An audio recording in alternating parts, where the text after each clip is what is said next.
பூம்புகார் சட்டமன்ற தொகுதிக்குட்பட்ட பெரியவர்களே, தாய்மார்களே, இந்த எழுச்சி பயணம் எழுச்சியோடு பார்க்கிறேன்.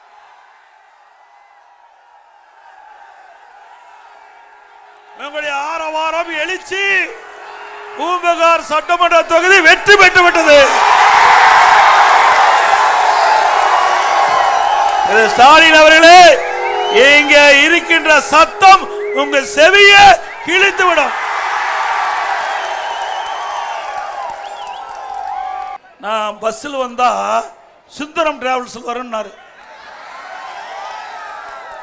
ஆமாப்பா, நான் விவசாயி, அப்படித்தான் வர முடியும். உங்க அப்பா மாதிரி என்ன கோடீஸ்வரன்? நீ கோடீஸ்வரன் இருக்குத. உங்க அப்பா முதலமைச்சராக இருந்தாரு, உங்க அப்பா திமுக தலைவராக இருந்தாரு. உடைய ட்ரெஸ்ல மட்டும் 8000 கோடி இருக்குது. 8000 கோடி இருக்குது. கருணாநிதி குடும்பத்துக்கு ட்ரெஸ்ல 8000 கோடி வச்சுட்டு இருக்கிற நீ பென்ஸ் பஸ்ல வரலாம், ஹெலிகாப்டர்ல வரலாம், தனி விமானத்தில் கூட இப்ப போயிட்டு இருக்கிற. நான் அப்படித்தான் வர முடியும். என்னுடைய நிலைமை அப்படித்தான். நாட்டு நடப்பு பேசுனா, நாட்டு நடப்பு பேசுன்னு சொன்னா நான் வர்ற பஸ்ஸை பத்தி பேசிட்டு இருக்க. பரவாயில்ல, இந்த நாட்டு மக்களுக்கு நான் பஸ்ல வரத தெரிவித்ததுக்கு நன்றி. அது மட்டும் இல்ல, இன்றைக்கு தமிழகத்தில் ஓடுற பஸ் எல்லாம் சுந்தர டிராவல்ஸ் மாதிரி தான் ஓடுது. நீங்க நகர பேருந்துல ஏறி இறங்கினதா உங்க உயிருக்கு உத்தரவாதம். அப்படியே டயர் ஒரு பக்கம் கழட்டிட்டு ஓடுது. அதோட சென்னையில் நகர பேருந்தில் ஏறி ஒரு பெண்மணி போகும்போது அடியில் இருக்கிற அந்த பிளாட்பாரம் கழட்டுக்கிட்டு அந்த அம்மா நடந்து ஓடிக்கிட்டே இருக்குது. பஸ் போய்கிட்டே இருக்குது. நல்ல வேலைக்கு கத்தி நிறுத்தங்காட்டியும் உயிர் பிழைத்தாங்க. அப்போ நாம கொடையில எதுக்கு வச்சிருக்கிறோம்?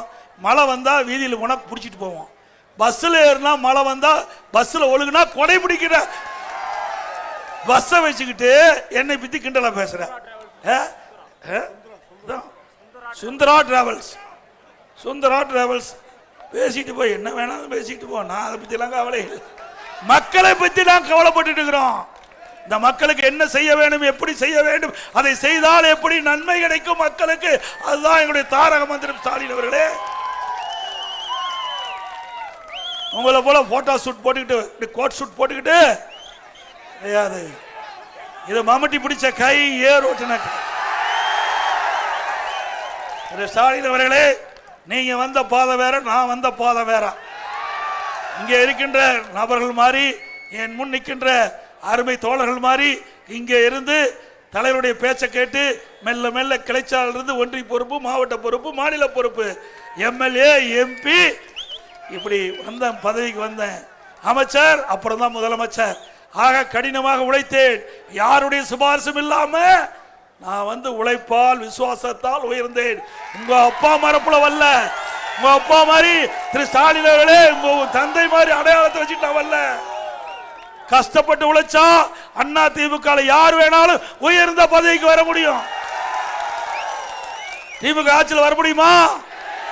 சொல்லு பார்க்கலாம். எனக்கு பின்னால பவுன்ராஜ் வருவாரு. இங்க இருக்கிற முன்னாடி யாராவது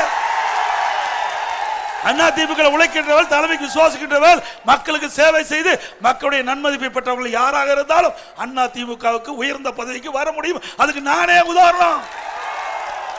சாதாரண விவசாயி ஒரு நாட்டுடைய முதலமைச்சர் ஆக முடியுமா? சாதாரண விவசாயி ஒரு கட்சிக்கு பொதுச்செயலாளர் ஆக முடியுமா? அது அண்ணா திமுக தான் முடியும். திமுகவில் குடும்ப உறுப்பினர் தான் ஆக முடியும். திரு கருணாநிதி, அப்புறம் திரு ஸ்டாலின், அப்புறம் உதயநிதி ஸ்டாலின், இப்ப இன்பநிதி குட்டிசாமி. ஒரு மந்திரி வெக்கமில்லா சொல்றாரு, இன்பநிதி வந்தாலும் நாங்கள் ஏற்றுக்கொள்வோம். அப்படின்னா அடிமை சாசனம் எழுதி கொடுத்துட்டாங்க திமுக. அது கட்சியில கார்பரேட் கம்பெனி. திமுக கார்பரேட் கம்பெனி. வரவு செலவு பார்க்கின்ற கட்சி நாட்டுக்கு தேவையா?